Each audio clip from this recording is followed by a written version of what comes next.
Actuel Media jabarani filɛ wo Mali kɔnɔ ani Mali kɔ kan aw mana kɛ diɲɛ fan o fan aw bisimila an ka conseil des juges jɛmukan na conseil des juges jɛmukan ye jɛmukan min n'an bɛ thème dɔ ta n'an bɛ sigi ka masala u kan o de ye hukumu kɔnɔna la an ka bi thème o tɛ dɔwɛrɛ bɛɛ b'a kalama ko bi ye don kɛrɛnkɛrɛnnen ye Mali bolo bi ye don barikama ye Mali bolo bi ye Mali ka yɛrɛma hɔrɔnya ta ko 62nan don ye bɛɛ b'a kalama k'a fɔ ko kɔrɔlen san caman caman an tun bɛ 22 fêter Mali la yen nɔ mais bi yɛlɛma donna kow tagabolo la ka d'a kan banbagaci wale cayalen don an ka jamana kɔnɔ kojugu mais bi a sen sumayara dɔɔni a ma fɔ k'a dabila dɛ mais a sen sumayara ka d'a kan banbagaci wale ninnu cayalen don an ka dugu kɔnɔ an bɛ don min na i n'a fɔ bi an b'a fɔ an ka Mali faamaw ɲɛna u k'u cɛsiri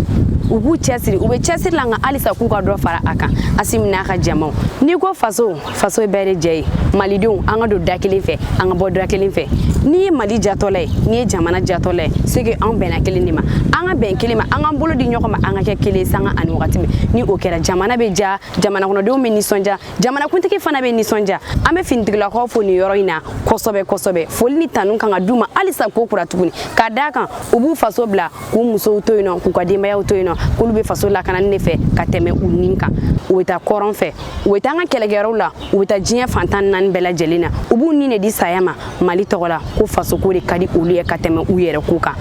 an bɛ foli belebele di an ka finitigilakaw ma minnu fatura an bɛ dugawu k'u ye ko Ala ka barabara dali nɔgɔya u ni silamɛ su bɛɛ lajɛlen ye minnu fana bɛ yen n'u bɛ cɛsiri la an b'a fɔ ko halisa Ala ka kisi kɛ Ala k'u dɛmɛ Ala k'u lakana u bɛ fɛn o fɛn ɲini diɲɛ lahara cɛ yarabi yarama Ala k'o nɔgɔya u ye an b'an ka jamanakuntigi fo kosɛbɛ kosɛbɛ a n'a ka cɛdenw k'u bɛ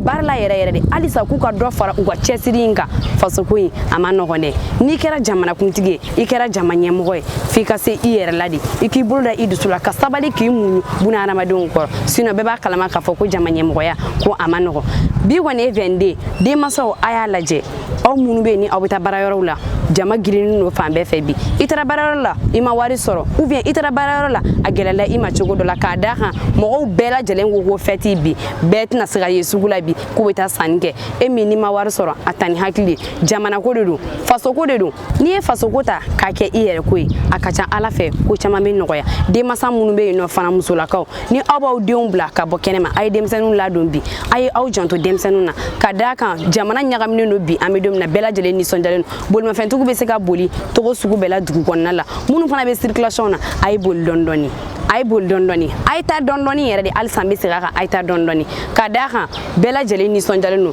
bɛɛ bɛ boli cogo min ka di i yɛrɛ ɲɛ an ka kɛ dɔɔni dɔɔni fasoko in filɛ nin an kana n'a to ko ka kɛ a kɔnɔna la an yɛrɛ hakili tun tɛ mun na ani an yɛrɛ ma sigi ko min ye ko min ka kɛ a kɔnɔna la maa si ka laɲini tɛ o ye a ka kɛ nisɔndiya bonya kɔnɔna la ani karama kɔnɔna la ni o kɛra bɛɛ lajɛlen de bɛ sewa an b'a fɔ maliden kelen-kelenna bɛɛ lajɛlen ma ko aw bɔ nin fɛti ko Ala ka san caman caman yira maliden kelen-kelenna bɛɛ lajɛlen na san hɛrɛ yarabi yarama Ala ka nɔgɔya jamana ye Ala ka jamana suma Ala ka jamana basigi yarabi yarama banbagaci wale minnu bɛ an ka jamana kɔnɔ halisa Ala ka an fanga se u la Ala ka an fanga se juguw la halisa ni ne tun bɛ ne bolo k'a di an balimaw ma bi an b'a fɔ ko aw kana ɲinɛ k'aw abonné an ka plateforme na n'o ye Facebook Actuel Media YouTube Actuel Media ou bien an ka site internet www.actuelmedia.net an b'a fɔ ko aw k'an bɛn diɲɛ wagati wɛrɛ bonne fête à vous tous.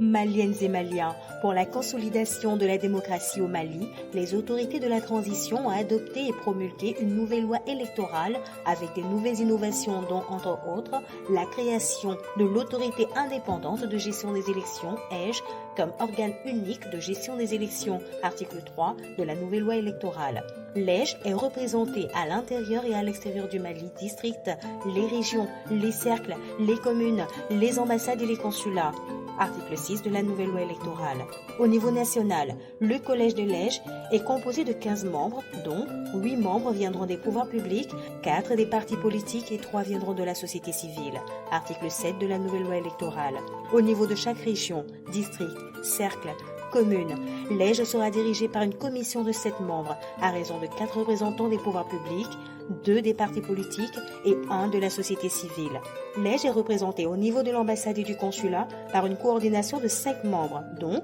2 désignés par l'ambassadeur ou le consul au titre des pouvoirs publics, 2 désignés par les partis politiques et 1 désigné par la société civile. Article 22 de la nouvelle loi électorale. Quelle est la mission de l'EJ? L'EJ a pour mission de l'organisation et la gestion de toutes les opérations référendaires et électorales. À cet effet, elle est chargée de article 4 de la nouvelle loi électorale. La gestion, la mise à jour, la confection et la conservation du fichier électoral, la réception et la transmission des dossiers de candidature relatifs aux élections des députés à l'Assemblée nationale, des élections des conseillers nationaux et des conseillers des collectivités territoriales, le suivi et la supervision des opérations de révision des listes électorales à l'occasion des opérations référendaires et des élections dans les conditions prévues par la présente loi, la gestion des observateurs nationaux et internationaux, la confection et la remise des cartes d'électeurs biométriques aux électeurs à l'occasion des élections référendaires et des élections, la délivrance des procurations de vote,